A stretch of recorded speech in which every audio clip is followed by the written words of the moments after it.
Usually when you buy a company, you see all the fat that's there, meaning if you buy it, no longer do you have to pay twice for this or this because you're already paying it. So the reason you're buying this company is scalability, right?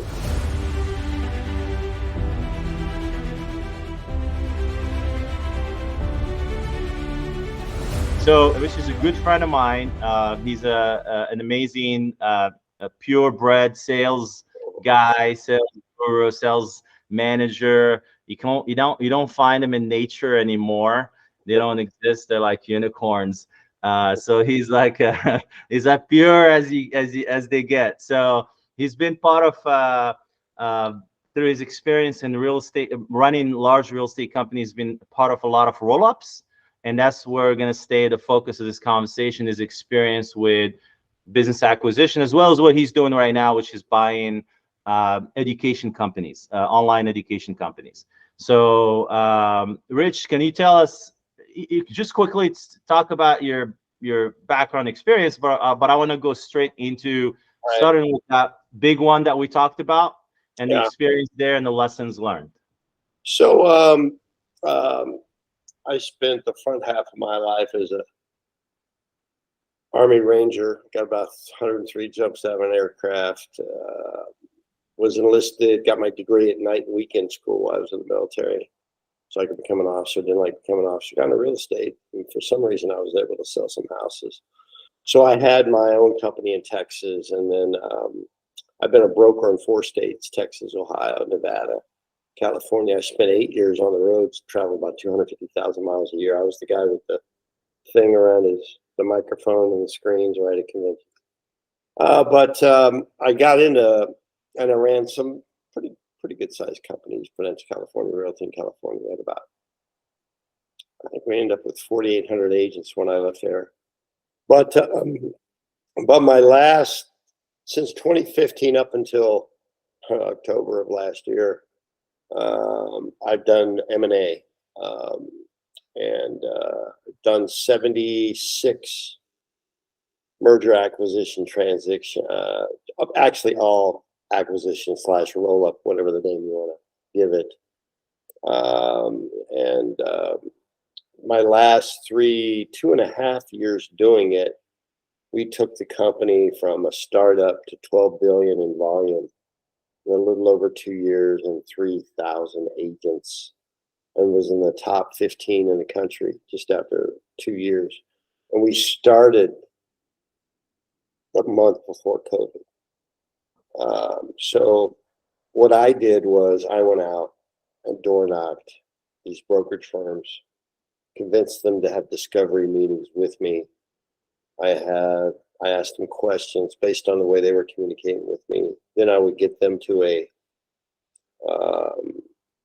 what we call a network services presentation, where I presented what the company's doing, its vision, its tools, everything, and its perceived bankroll.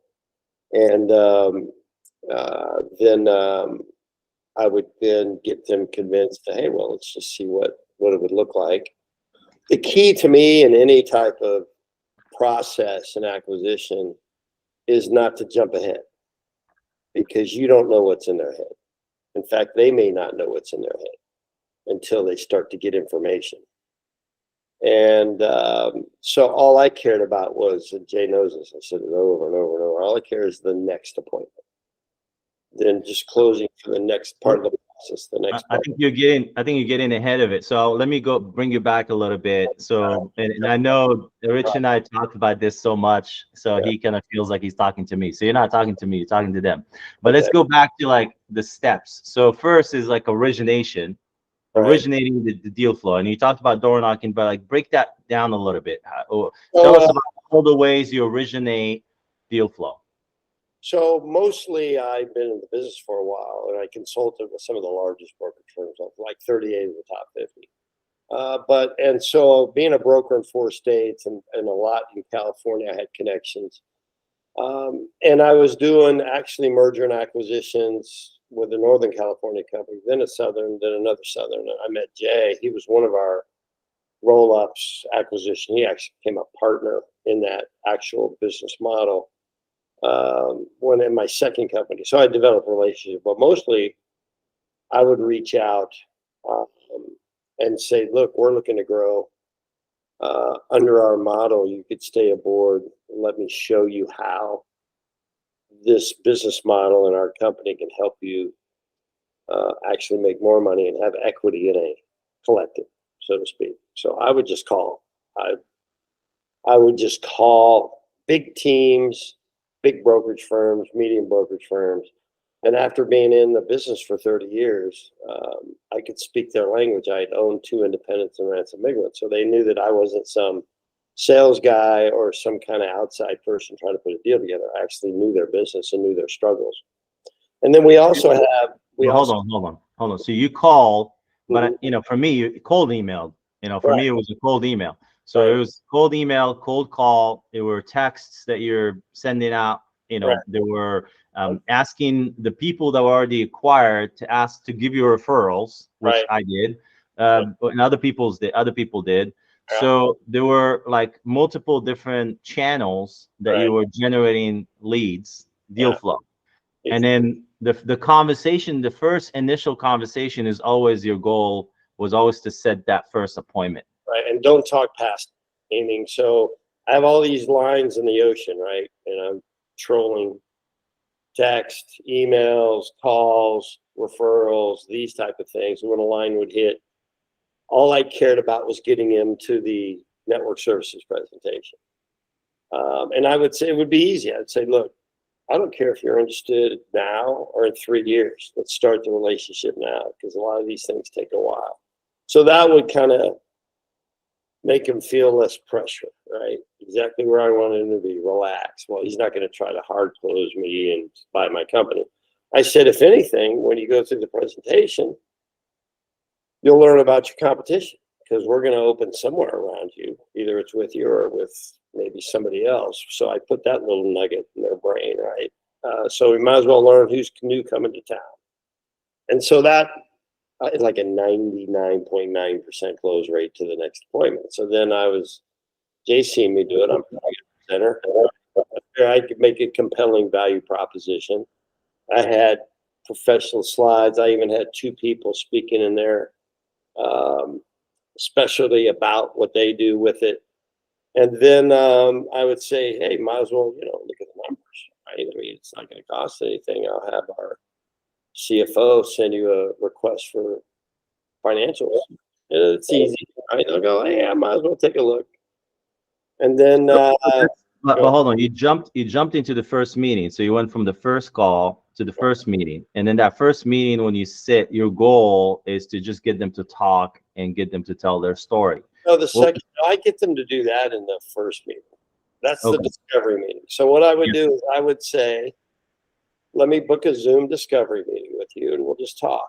And then I close them there for the network services presentation. But Jay is right. There had to be a fit. There had to be alignment. And then, you don't sell with your mouth, you sell with your ears, right? I mean, you listen. And then if I felt like there was alignment, I would close them for the next appointment, which is, hey, might as well look at it and see what competition is going to be. So the key is to get them to each meeting without them feeling like they're choosing to be acquired, right? And just taking them to, that's the key is just, hey, you know what? You can say no anytime. It's cool. So what is alignment? What was alignment mean to you at that time? When you're sitting in front of a seller for the first time, you just had a conversation with him yesterday, and now you're in front of him. What is that? How do you dig for that alignment, and what is alignment? Well, first of all, what are you looking at? Tell me what your company looks like 2, 5, 10 years from now. Describe it to me. If they can't, then I always say, well, I guarantee this, you won't get there. And they would laugh. So most of these brokers in real estate, to be honest with you, they opened a brokerage firm because they want it, but they have no business acumen. They don't have a big plan. Jay's financials were very detailed, and we already knew, here's what he's making. This is what he had a plan way out there. That's very rare. So I would educate them on where the market's going, these type of things to create urgency. You ought to look into this. And then I would, if they were profitable, I'd let them know, you're one of the few, even in a top market, that are making money. So congratulations. So they feel good about that. 'Cause they don't want to reveal their numbers or feel like they're going to be ridiculed because they don't know how other businesses will run if they're profitable. So I get them very comfortable with me, and I spoke of anybody I think that walks the planet. I can speak real estate east better than anyone. 4 states, different markets, consulted with the big companies, owned a small company, ran big ones, recruited my ass off. That's gold in real estate, by the way. It's can you attract talent, which was a natural transition for me to go into M&A because I'd done all that recruiting. I taught recruiting. I was a brand that was a recruiting expert in the country for a while. So I get them comfortable. The key was you understand what it takes to build a business. So if I put you in front of a guy that owns an HVAC company, you'll be able to connect with that person, or plumbing. It may not have that much, but you will know what is it to build a business and have a business for 20, 30 years. And you talk about recruiting. The same issues we're like, all these guys are trying to buy B2B services. So all these B2B services have recruiting problems. The labor cost has gone up. The labor is inconsistent. So they all have people issues. So even though that specific industry, real estate industry, it's the same across all these services. Oh, I'm finding it even easier on these online training companies based on the So now you're doing the online training companies. Yeah. Well, these guys are, and by the way, guys, I just fell into delivering courses to real estate agents online, and sales I would have skipped the whole M&A 8 years if I'd have known this existed, right? It's phenomenal. And what we're looking at now is you've got teenagers and people in their young 20s making $1-2 million a year, teaching people how to put makeup on. And people in real estate, our average age is 55 to 58. Nobody's occupying that space. All you have to do is search it and see some of the crap that's out there. So what is the pain? What is the pain there? Say what? What is the pain there? Why are they selling those? They don't know how to sell it, right? So first of all, they're off price. I'm right now negotiating with 2 different certified staging courses, right? How to stage a home. It's interesting. There's no governing body, so it's the Home Staging Institute of America. Well, they just made that shit up, right? But that's right up my alley. But they're charging $300. So our price point's $49. We want to know why. We sell 150 courses a day at $49. If we priced it at $299, we price 10 a month. We'd sell 10 a month. And so you may think your course is worth more, but I don't really care. I want to really make a profit. I mean, congratulations that you perceive your course that valuable, but how much you making? So they're not making anything, right? They're really not. None of these guys. So their pain point is, I built this great course, not even thinking about the business side of this or marketing or what's a good price point. Or I didn't do any A/B. I did none of this. I'm a stager. So I created this institute, and they're, making 100 sales a year. And that's a good day for us on a course. So actually, it's a weekend. So their pain is, if I come in, and here's what I look at, and I tell them this. I said, look, I'm willing to maybe even pay more than you thought you could get for it. I mean, if I did a 10x, I'll pay you 15x right now. And the reason is, if I develop it myself, it's 90 days. If I find somebody to do it, it's 90 days. If I buy his tomorrow, it's 30 days to market. My opportunity cost for those 60 days, now that I can put it on the market in 100 sales a day. Yeah. So if I bought his for 80 grand and it's worth 20, I still made 280 to 320,000 on the spread on the sales for the 2 months that I was early into the market, right? So that I'm looking at that. And so now, I'm not that I want to overpay. I will if it makes sense, money, but they don't understand any of this type of stuff.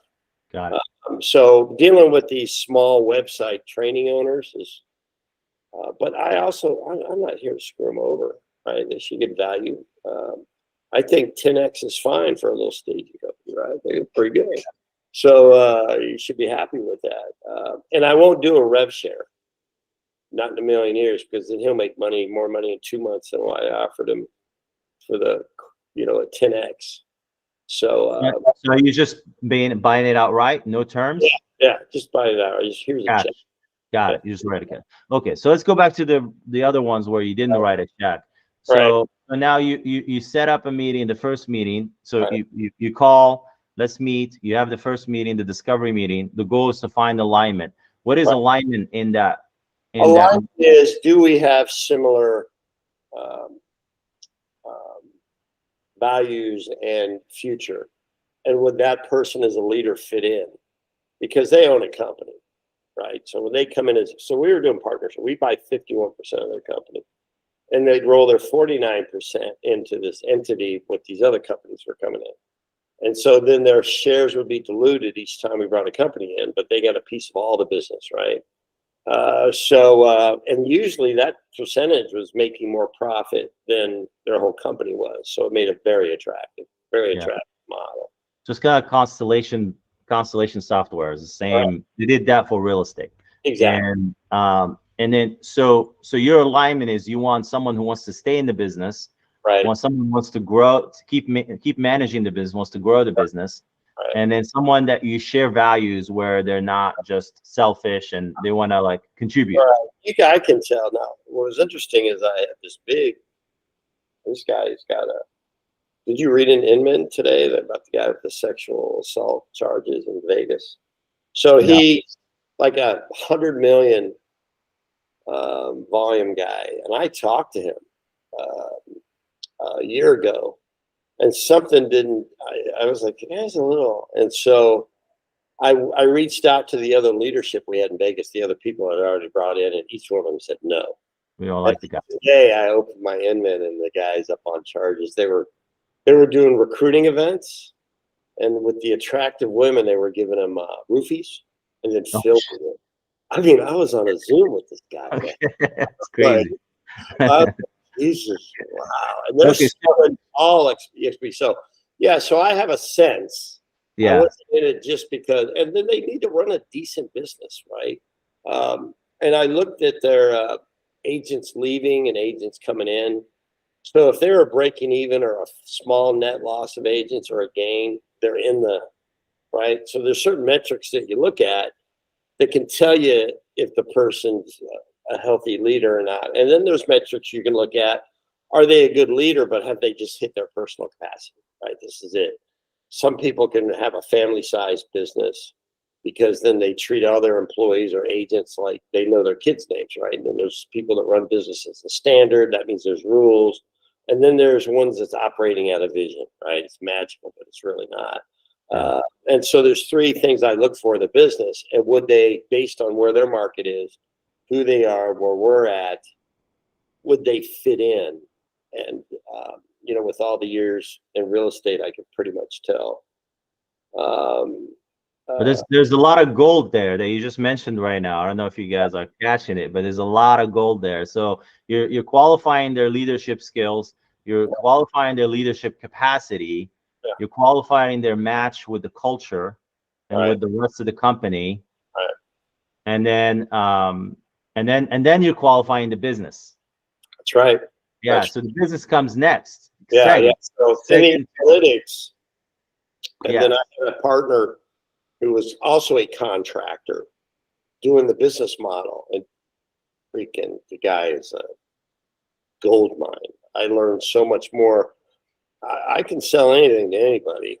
It probably has to do with me. I actually like tell the truth. I don't try to manipulate a process just to get a result. Either it's we have alignment or we don't. No one feels like they're getting sold when I present. I'm just presenting, here it is. I think that's the most effective. What a unique concept. Be confident and tell the truth, right? So now hold on. I know you jumped a step there. So you find alignment, and then now your goal is to get them to give you the financials. Right, which So I would. how do you do that transition before we go to the? So at the end of the value prop, they'd be like pretty impressed with the company, what we have to do. And I'd say, well, here's the deal. Why don't we give you a value on your company? Here's the plus. You don't have to accept our value, but now you got a valuation, right, from an expert, somebody that would pay that money to you. So now, I mean, do you have a valuation on the company? No. Have you ever had one done for you for free by somebody who wants to buy you? No. Well, at least go through that process. 100%. Okay. Yeah. Right. Yeah. Now, the ones that, here's what's interesting. So that process actually eliminates the flames. Yes. Because what happens, and I would tell this to Jay all the time, oh, yeah, Yes. those financials over to you.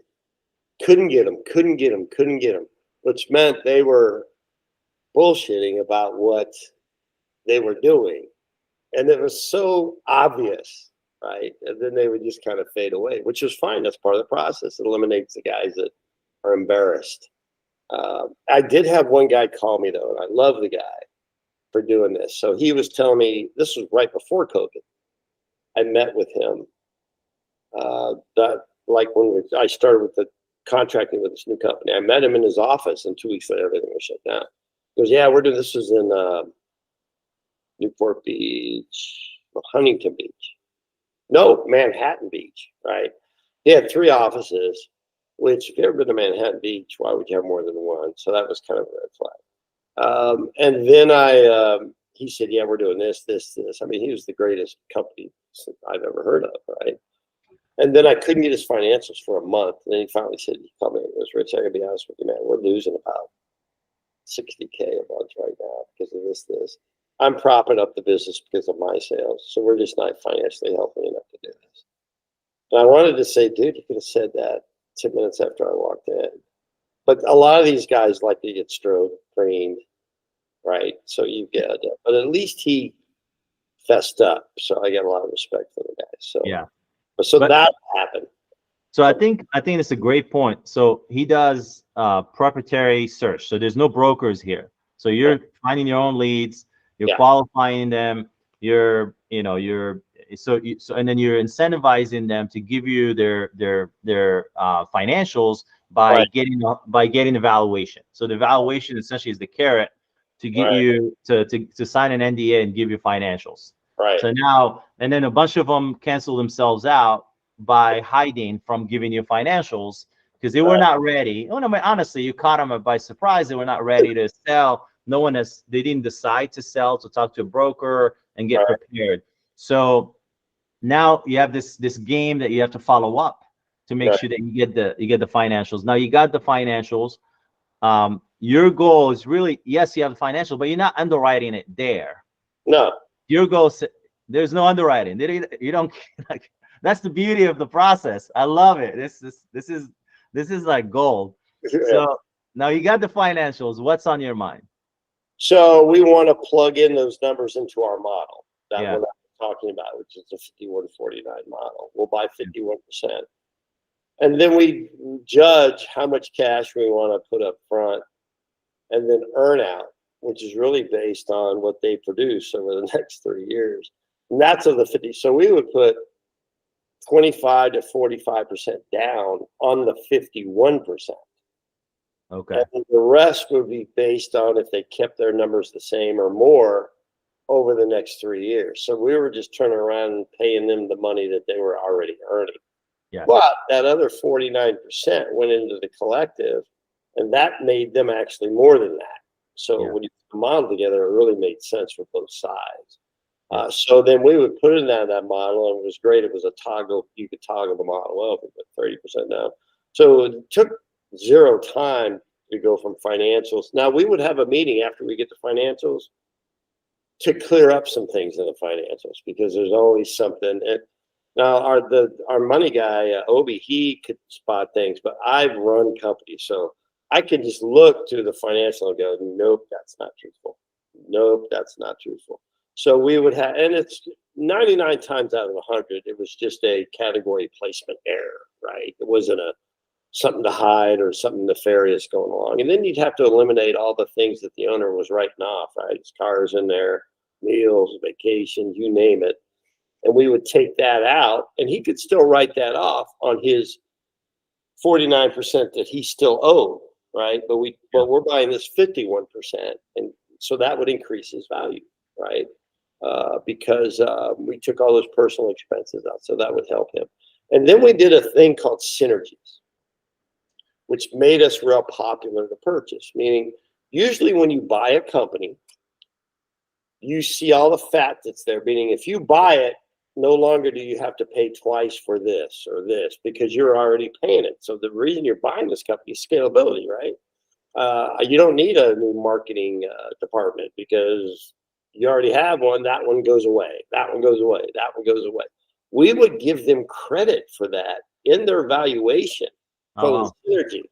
So if your company was worth $5 million, but we're able to see we're going to take out 200,000 in expenses, we would say it's now worth, if it was a 4 multiplier, now it's worth 5.8. Nice. And so that really made them feel good. But we knew there was a lot of other synergies in there that we didn't give them credit for. But that really made our deal popular because especially those that had gotten offers before.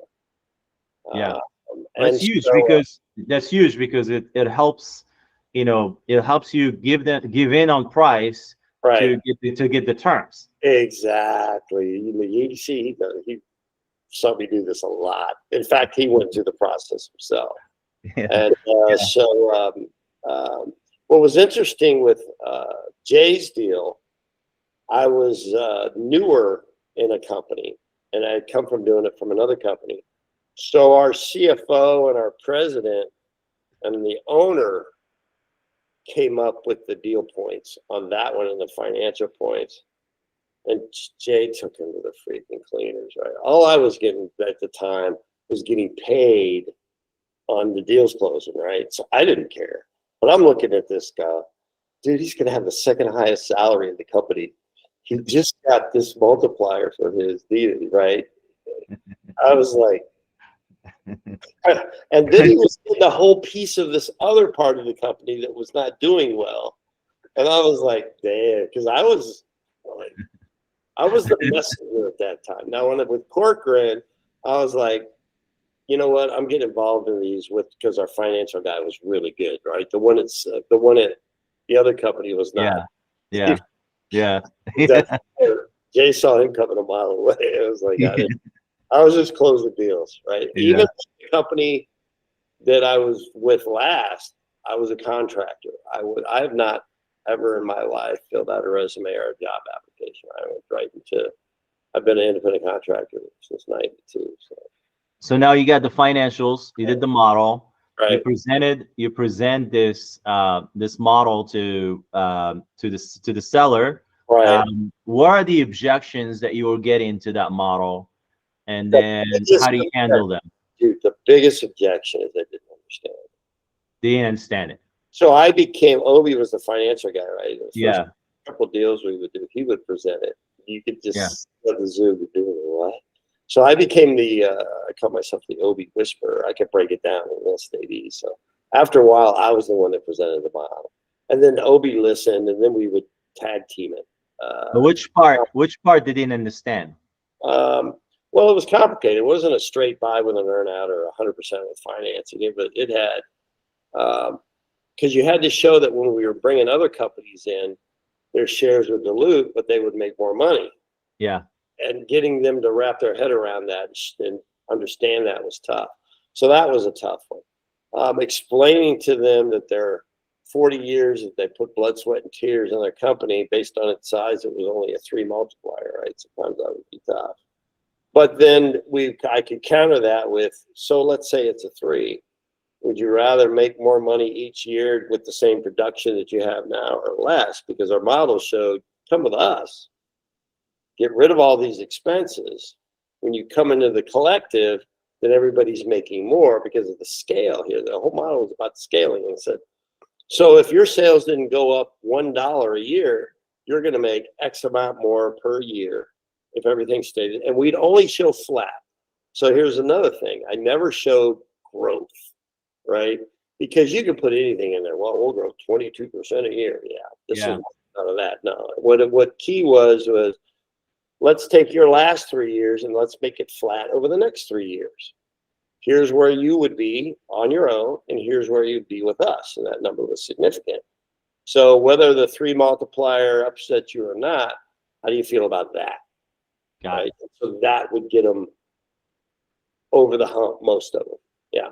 And what you were doing, not only you were giving synergies, but also there were sources of extra revenue that they were making Right. money, because there are other things that they didn't have that they could monetize. Company, they didn't have, they Yeah. were in partnership in that. So you created a way for them to generate more cash flow from the same entity, and then be part of something bigger that gives them a little bit of support, and then be part of a community, and then spread the risk across multiple all markets, different states. markets. Yeah. So it was a great value proposition. And the first 2.5 years took off like hotcakes. And within that structure, I'm sure it's not just one. There were probably a couple variations in there. What are those variations, and then why? Because I know there's some that you bought outright. I'll give you a couple things. Yeah. And one was, there was this company on the coast that was, hold on, there's a very attractive woman breaking into my apartment right now. So, hold on. Sheba. Look at that. Guys, jump in if you have questions. This is good. All right, so one was owned, very profitable company in Newport Beach, was owned by a guy that was a gajillionaire, right? Yeah, he owned satellite company. He was worth like 500 million. So this little real estate company was not even a rounding error for him. And so, but it was so profitable that we came up with 75% down and guaranteed the other 25% within 12 months. And I remember him calling me and going, "You guys aren't in the real estate business. I'm not. So I want 100% cash up front." And I said, "You need to understand, you don't have an asset. You don't have agents. They could walk out. This ensures that, right? That's why we do these earnouts." And he didn't get it. He's a different type of business. So long story short on that one, he closed the doors a year and a half later. Oh shit, he did. Oh, I remember that story, but I don't remember that he closed. Wow. But he didn't care. We were going to get 13 million. That was like nothing for him. Got it. He even told me, he goes, "Rich, I'd rather just shut the doors and sell it to you guys." Right? You dealing with guys with that much money is interesting. He had a strong walk-away position. Yeah. He felt it was worth $13 million to tell me to go kiss my ass. Right?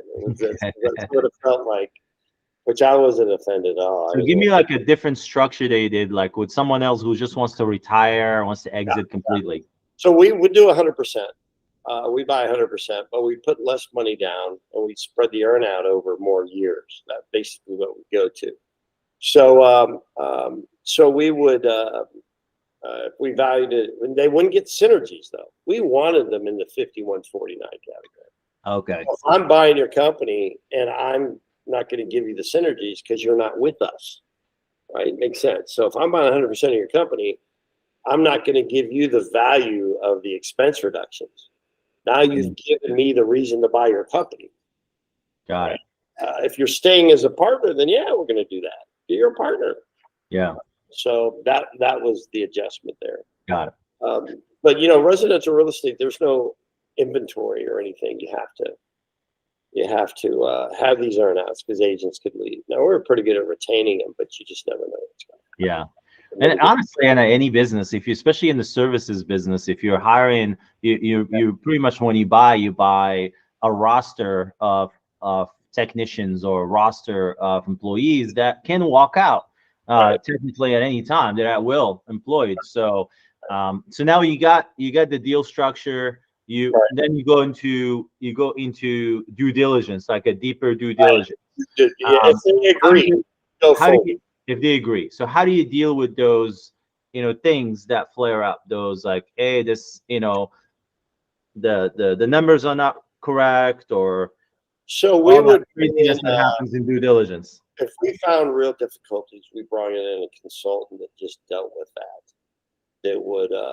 That would just align up all the accounts, everything, investigate it. And I don't think we found ever once somebody was cheating. It was just incompetence, right?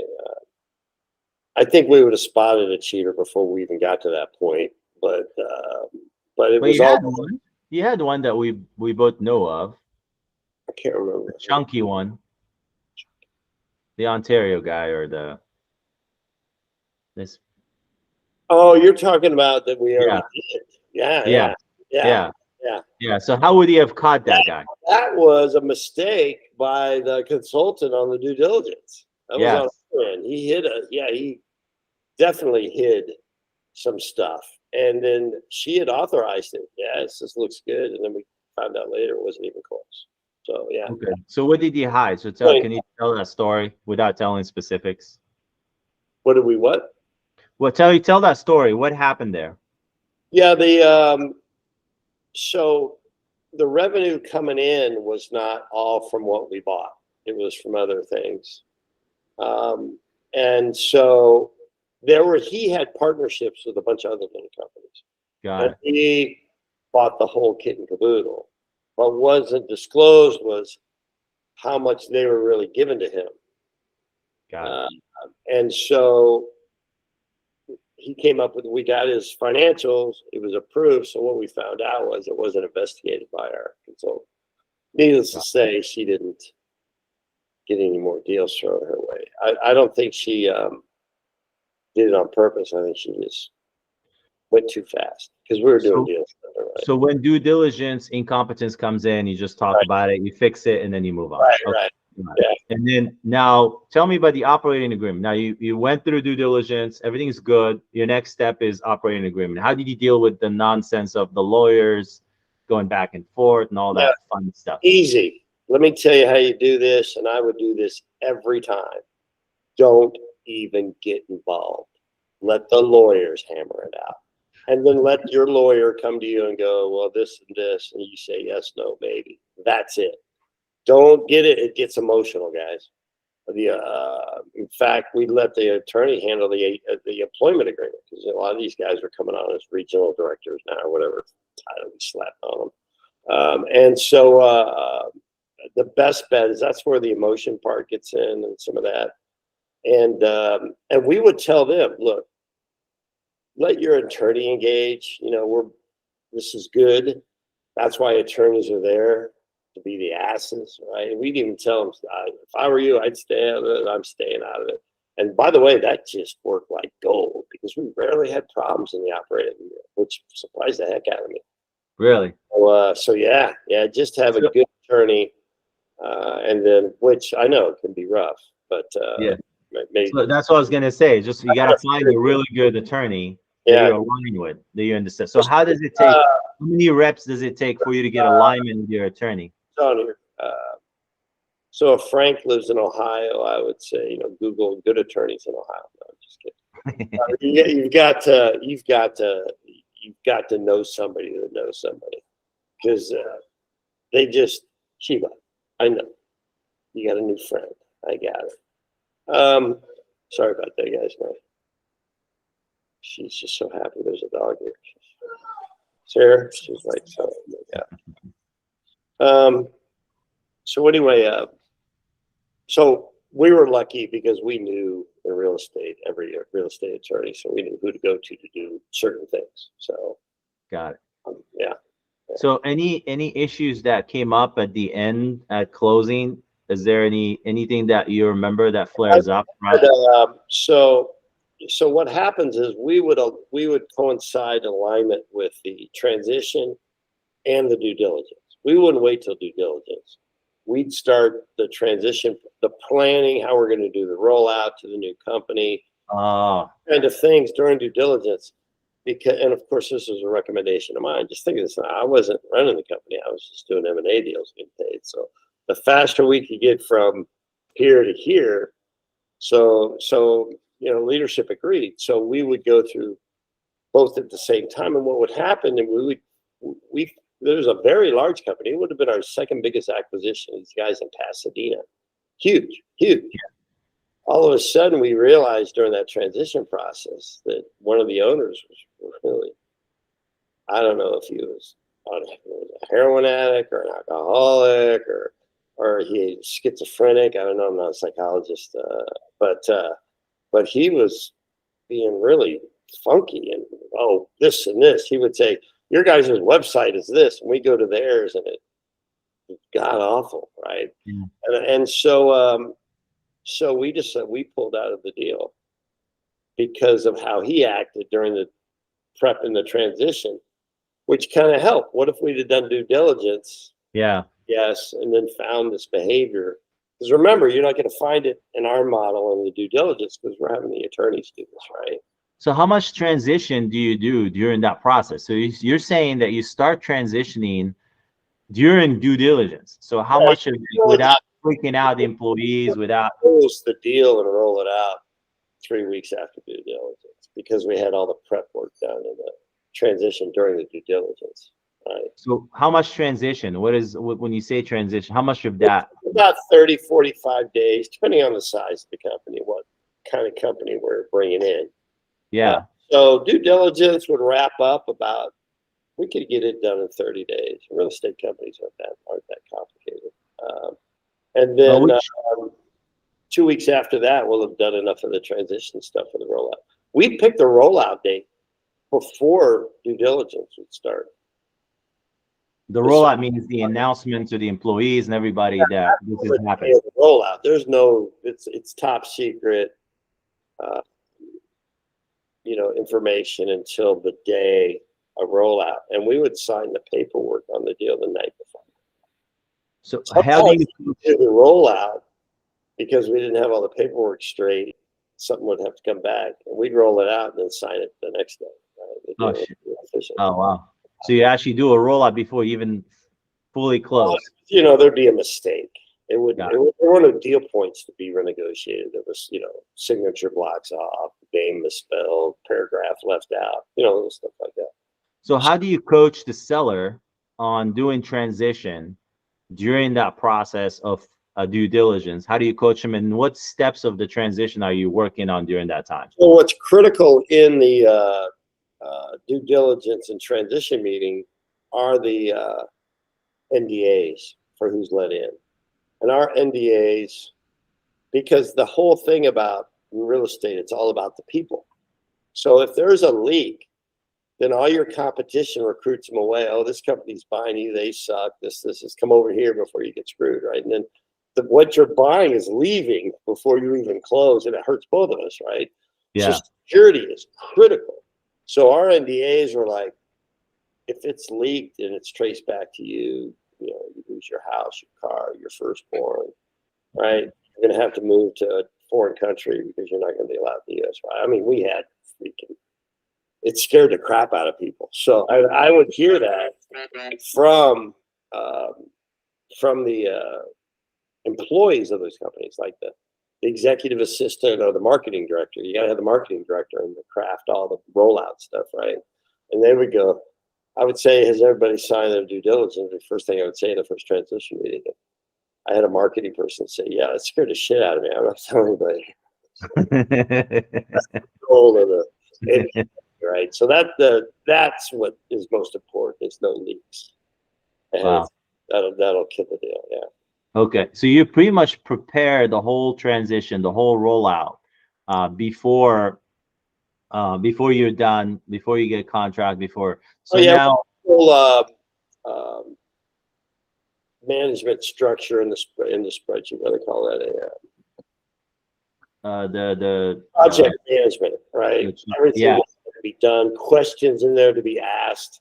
I could take any one of you guys and go, I need you to run this transition over the next month, and all you would have to do is connect the dots. Nice. So we had it down to that point. So yeah. So now, what are the main things to have a successful transition? So it depends. And first of all, you've got to make the people on the other team that's involved in it feel like they're secure. If they feel secure and they're excited, they'll do their work on their side. You know, we're going to do our work, right? But are they going to be engaged? Are they going to sabotage? And so what you have to do is make those people involved in the transition feel like the most important people on the planet. They're key. We wouldn't be doing this if they weren't there, right? So that gets them motivated, feeling pumped up, appreciated. So that's critical. Listening, but still setting standards, right? We've done so many deals, and somebody go, well, I think we should do this, right? You got the experts in it, and they've never transitioned or sold a company. They're they're the third highest ranked admin in the company, and then they're telling us how to do the transition. And the key is to make them feel good. So, these are very good points. We'll talk it over and see if we can integrate that in. Wow, good stuff. And then we go right back to this is how it's going to be done, right? So you got to know how to manage the egos, and they're all just projecting on you their fear, right? That's all this. If you understand that everybody on the other company is scared shitless, then you know how to manage them throughout something like this because you understand where it's coming from, right? Yeah. So, yeah. So, and each one, and we would say this, and it's so true. So after almost 80 deals I've done, not one of them is the same. Each one is a snowflake. Jay has heard me say that a million times. So what are those profiles? If you have to pick like 3 main profiles of those transitions, what do they look like? Profile of the owner or just the transition itself? Oh, no, the owner and the company. All right. So there's I can't wait to get this freaking thing off my hand because real estate sucks owner, right? That's the easy due diligence. Those are the best. There's just because you're bigger than us and you're purchasing 51% of my company, just know that I still know a hell of a lot more than you do, guy, right? I'm the industry expert. And we handle them like the number 3 admin person. Wow, those are great points.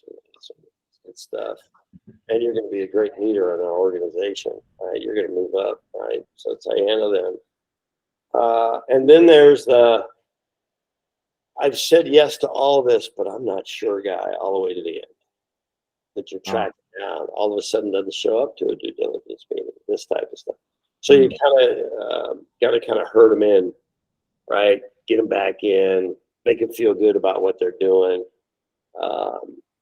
My method, which seemed to work most of the time, almost every time, was scare the shit out of it, right?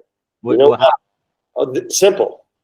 The market's the hottest it's ever been in time. The only place it has to go is now. Down. So and all I'm saying is mitigate your risk. We're going to buy 51%. Just cash in 51% of your company at top of market. Yeah. And then if you think it's really going to grow more, which it ain't, right? Yep. Remember the guy in San Jose, Jay? Yeah. We offered him way top of market.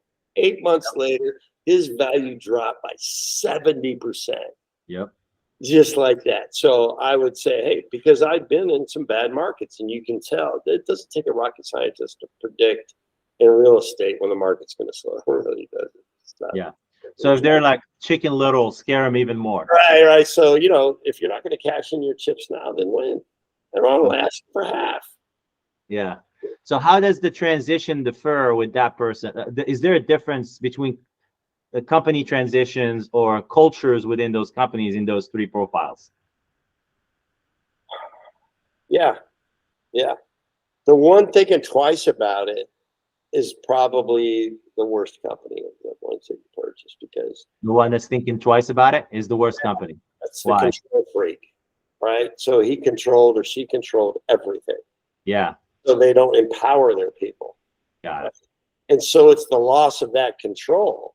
Yeah. Is what's freaking him out, which means he's probably a controller. So nobody in this company is probably authorized to do anything. And then we would learn that due diligence also. Yeah. But we're also would talk to some of their, and we'd find out about some of their secondary leaders. And if they had if he did have some good people, if they got empowered, then we would still move through with it. Got it. And so which one, like of the ones, which one have the highest rate of failure with those profiles? The controller. That one. Okay. And which one has the higher success rate? I just want to get rid of my freaking company. Okay. I just want to walk away. Okay. Get me out of here. I'm done. Yeah. Okay. Relieve me. Okay. So how do you deal with the guy that's we got the most value out of this? Yeah. On the deal itself. Yeah. The people were starving for more attention. They stayed because they loved it. So what was left that we were actually buying are extremely loyal, right? Yeah. Or they would have left with the other people. So we got a great deal. Then we had, it was our people now, right? So that really was the one. Yeah. Questions, guys?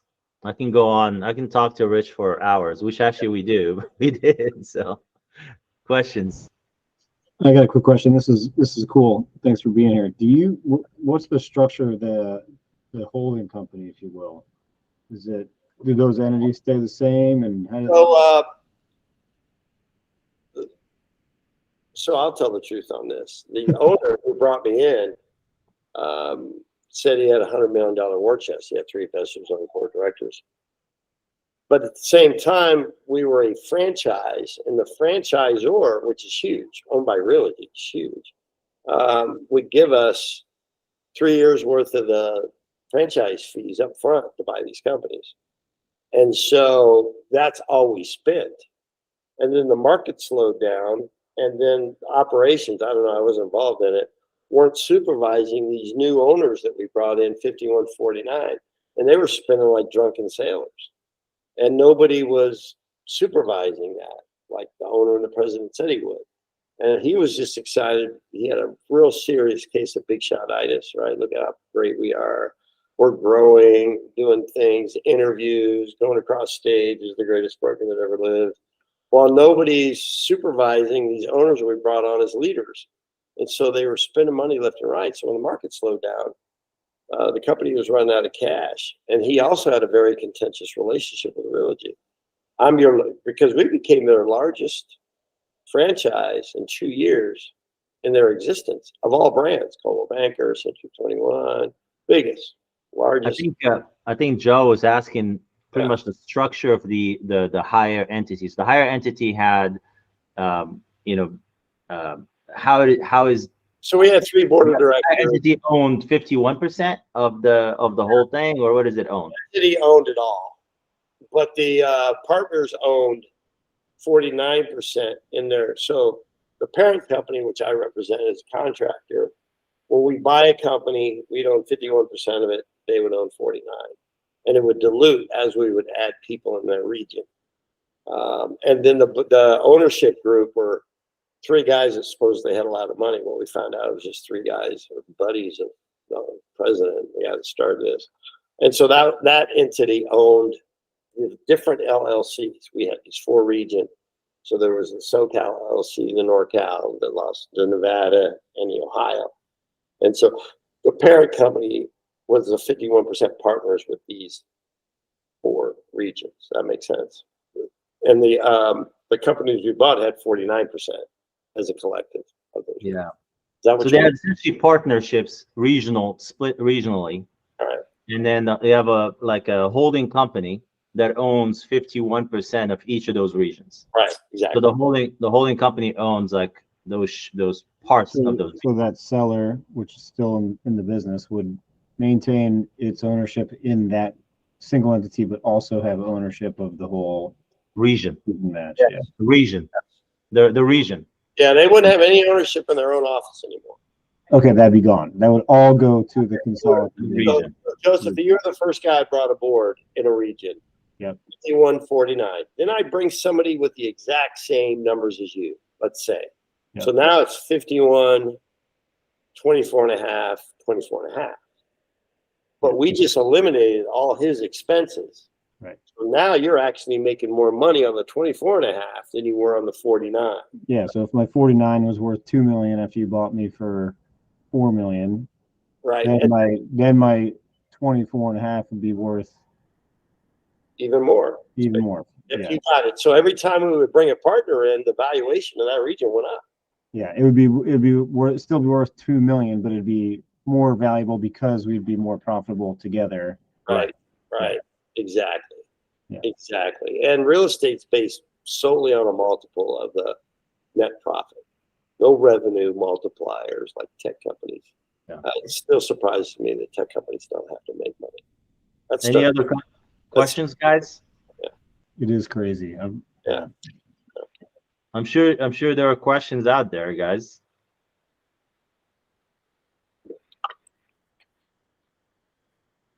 I mean, sort of at the beginning, you talked about how you are basically cold calling or cold outreaching on these businesses. What's the process you had to go like build that list and hit them up?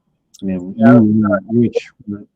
we were lucky because we have a thing called the multiple listing service, right? And it has all the brokers and their production.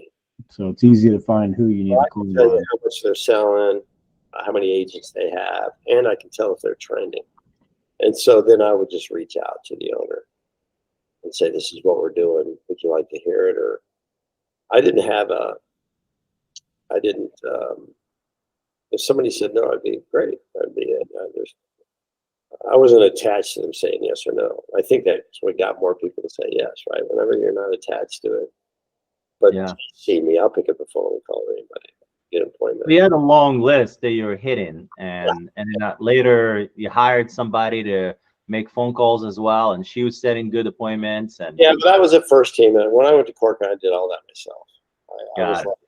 It was because I was calling bigger companies, and you can't have a appointment setter call it. Well, that's a good question. That's a good one. So that person that was calling for you was decent. It was she was a bull, but why did you decide to go? The reason I worked well with her is I would walk into these meetings. Now this is before COVID, and they wouldn't even know why I'm there. I know I talked to somebody, and it's on my calendar. That was 90% of the time. I loved that because you got to start from scratch. That was the appointment, right? I'm there in front of them. I'll tell you why I'm here, right? Yeah. It's over. You know, a lot of people will get upset over that kind of appointment setting, but not me. I was like, just get me in the door. I'll take it from there. So yeah. Did you ever start getting referrals, or like if you bought somebody's company, did they ever start bringing other people? Jay. So Jay told you that I took him to the Super Bowl a couple of years ago. And these seats were nice, and they were bucks. That was his reward for referrals. He said, "Dude, we're going to the Super Bowl. This is in LA, right?" Yeah. So Jay did a great job for me. I think if you do a good job, I think with Rich, he does a good job from the first call. So you connect with him on the first call. You connect with him on the first, discovery meeting, and then throughout the process. And his goal, and that's the thing that I tell people, it's a sales process, and you just try to get them from A to B, and then B to C, and C to D. Next thing you know, you're rolling it out, right? Yep. They just, how did I end up selling, right? That's yeah. There's a question in there. How do you deal with? How do you manage egos? Feed them. Feed the egos. My biggest problem when I was younger is I would argue. To me, it was about I wanted to win. And then I realized, who cares? Yeah. That's awesome. The deals, close. So I was constantly vowing, yeah, it makes sense. Good point. Wow, that's, I never thought of that. I may have been making a different hand gesture under the desk, right? But I was, it sounds good. That's how you feed it. Just feed it. Yes. Yeah. Cool. Well, I appreciate Rich taking the time. Anytime. I'll call you. I want to hear more about your acquisitions on the education stuff. I'm curious. Yeah. Thank you everyone for coming. I'll see you next Monday. Thank you. All right, guys. Bye.